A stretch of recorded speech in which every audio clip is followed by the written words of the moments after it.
Olá, mulheres, bom dia! Vamos para mais um devocional. Hoje nós vamos falar sobre Rispa, está em 2 Samuel 3:7 e 2 Samuel 21. Nós vamos ler o versículo 10.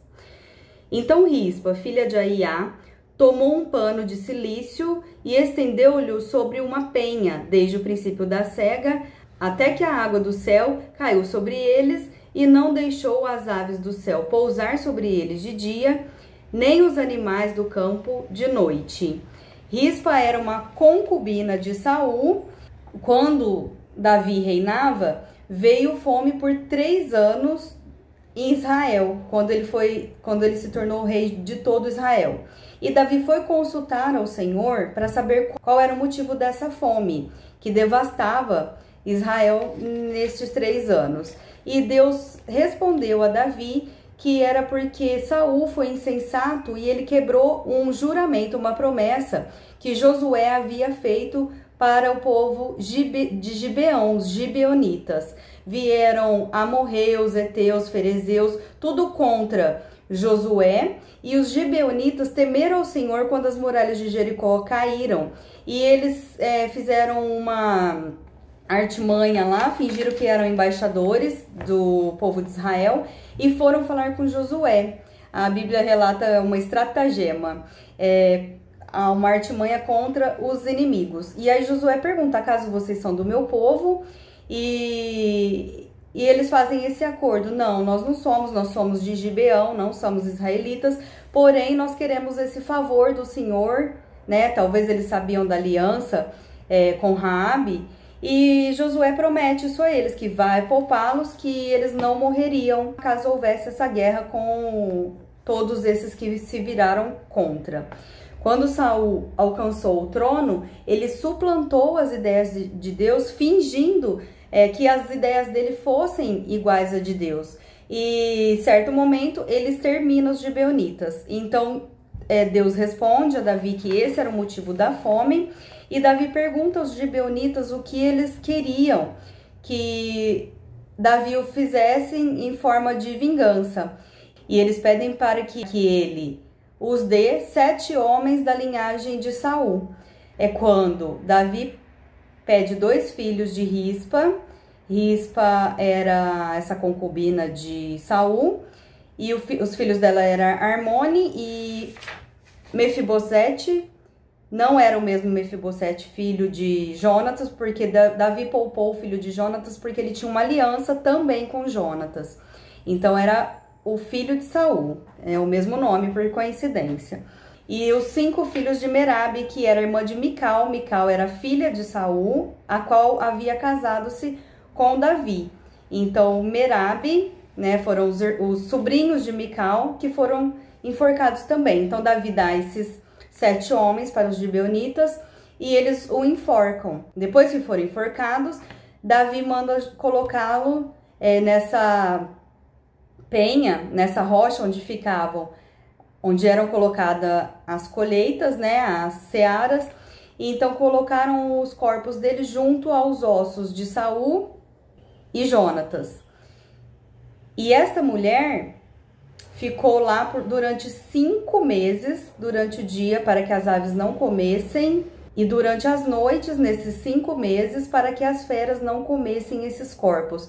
E nós vamos estudar um pouco sobre corpo, a importância do corpo vivo ou morto, para entender o que essa mulher fez, o que ela ensinou, o que ela relembrou. Davi, que tinha acabado de passar pelo drama de Absalão e não pôde enterrar o próprio filho.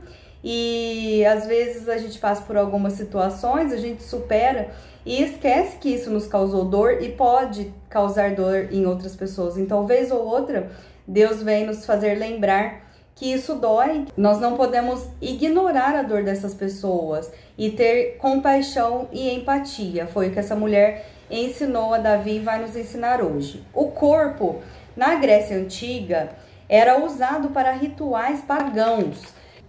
A Grécia era totalmente pagã. Tudo que existe na nossa cultura hoje, que é pagão, pecaminoso, tem muita influência da Grécia Antiga. E lá em Corinto, que é uma cidade grega, Paulo discorria em 1 Coríntios 15 sobre o corpo, ensinando ao povo porque eles negavam a ressurreição e começaram a perguntar, a instigar a Paulo de uma maneira até afrontosa, irônica. E aí Paulo vem explicar como antigamente, vou dar um exemplo aqui, o deus Baca, que nós podemos ler no Antigo Testamento, era um deus pagão que eles cultuavam e envolvia todo o corpo na adoração desse deus. Inclusive havia prostitutas que eram religiosas, que eles coabitavam com essas prostitutas, faziam orgias. É onde surgiu o nome Bacanal, que se você não souber, vai no dicionário para saber o significado. Então, o carnaval vem também da origem da carne, o epicureu. Então aqui Paulo está explicando a importância do corpo, por que nós devemos cuidar do corpo. Geralmente nós usamos o templo do Espírito Santo. Não para aí, não é só sobre isso, mas é a nossa ideia base. Então aqui em 1 Coríntios 15, Paulo vai dizer, eles estão dizendo acerca da ressurreição, e Paulo explica que o corpo que nós temos é como uma semente. A semente nós não conseguimos ver o futuro, né? A planta, se você olhar para um grão de melancia, sem conhecer a melancia, você não vai saber que ela vai dar melancia. Então o nosso corpo é como se fosse uma semente para ser plantada para vir o corpo celestial. E aí ele vai explicando, quando essa semente for sepultada, esses corpos vão ressuscitar com Cristo de uma maneira diferente, como a planta. Ele faz uma analogia e nós entendemos bastante através de metáforas, né? Então ele usa essa metáfora da semente sendo o corpo semeado, o corpo da morte, para que venha uma planta que a gente não sabe como ela vai ser.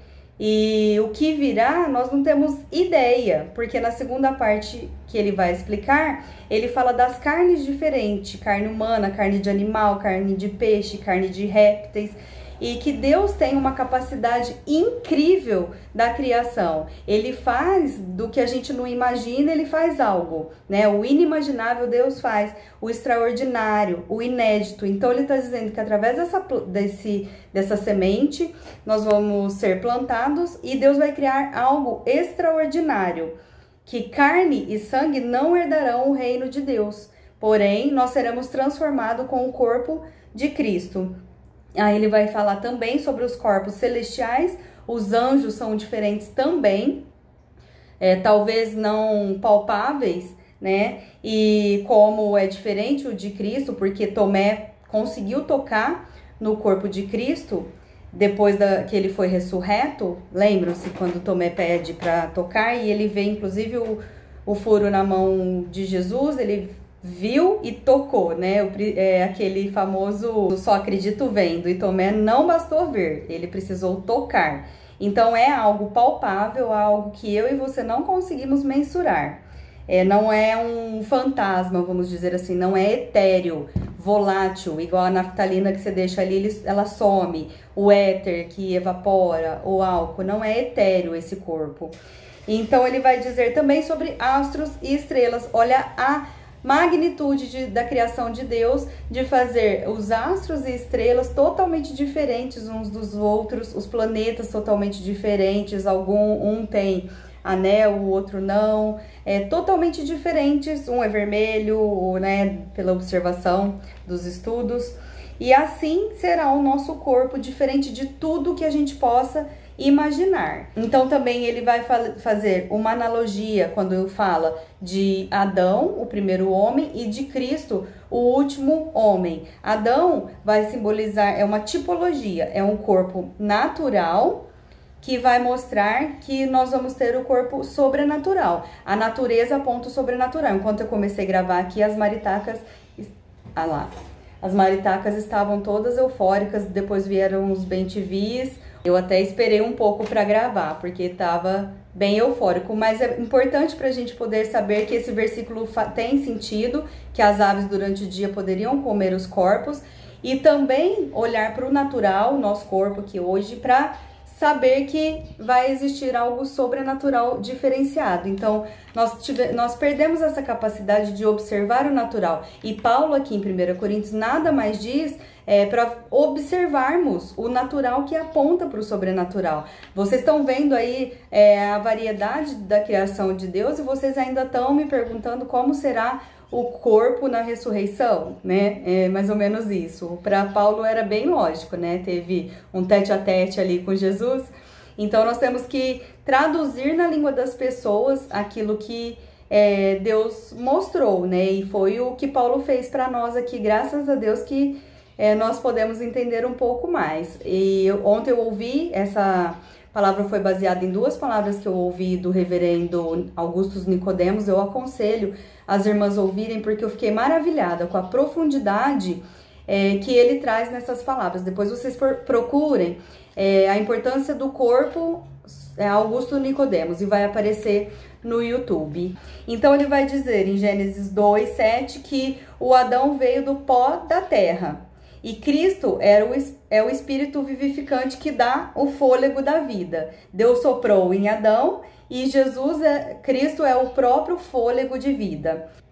Adão é um tipo de Cristo e Jesus é o próprio Deus.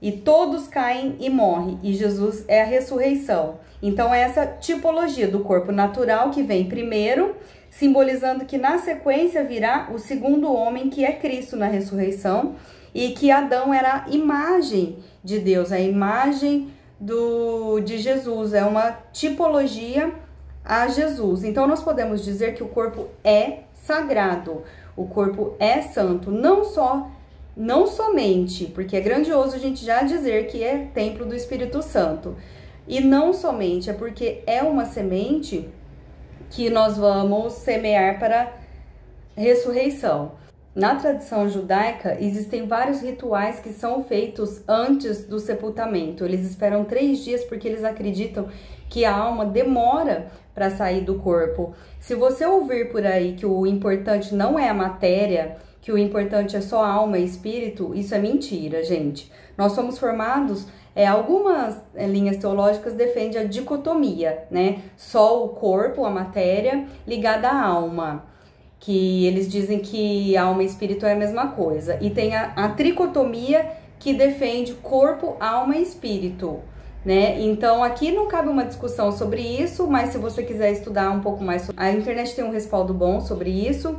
Mas o que eu quero dizer é que o corpo importa sim, apesar de algumas pessoas dizerem que o corpo não importa, porque baseado naquela passagem que Deus não vê como o homem vê, que Deus falando para Samuel, Deus sonda o coração. Realmente, Deus sonda o coração, mas uma coisa não deixa a outra menos importante.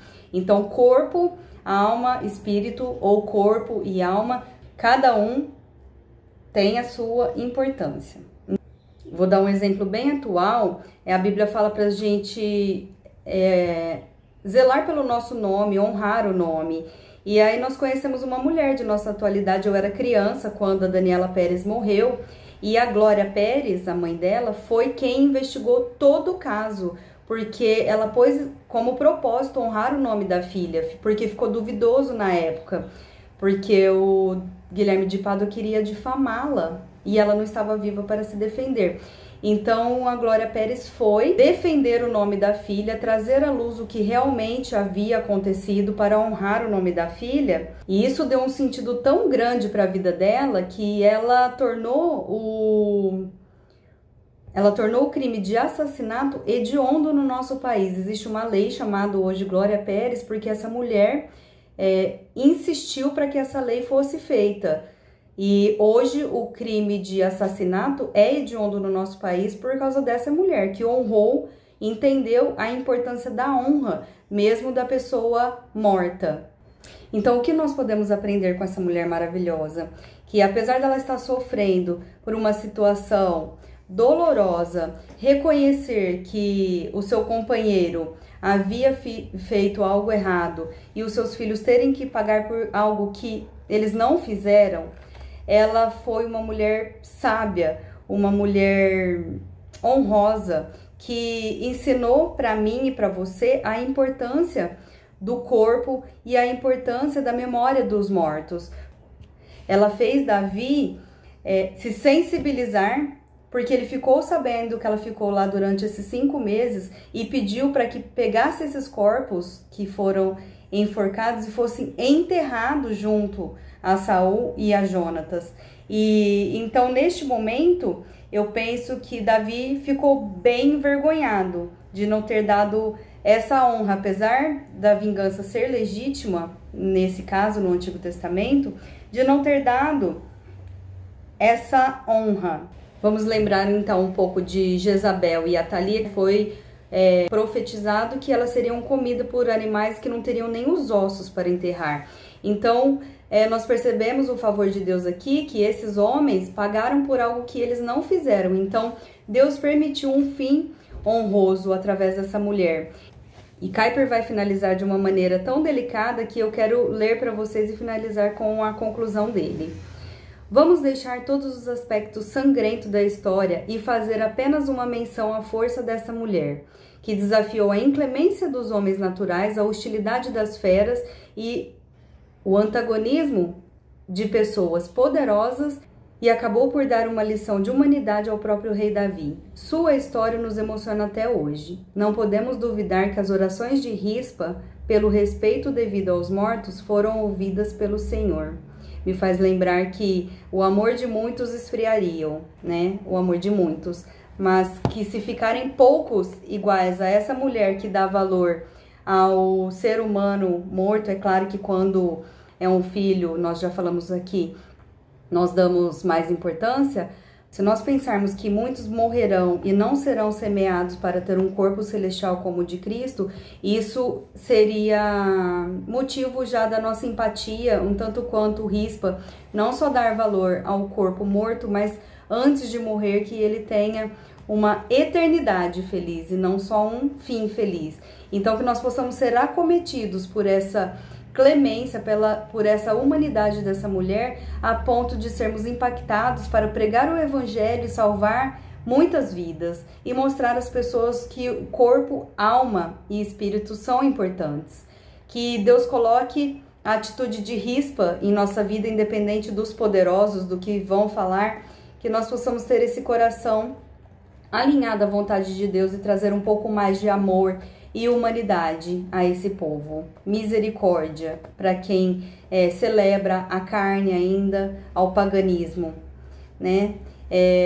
Que sejamos bastante usadas por Deus nesse sentido, aí ó, olhando para o carnaval. Excelente dia, Deus abençoe.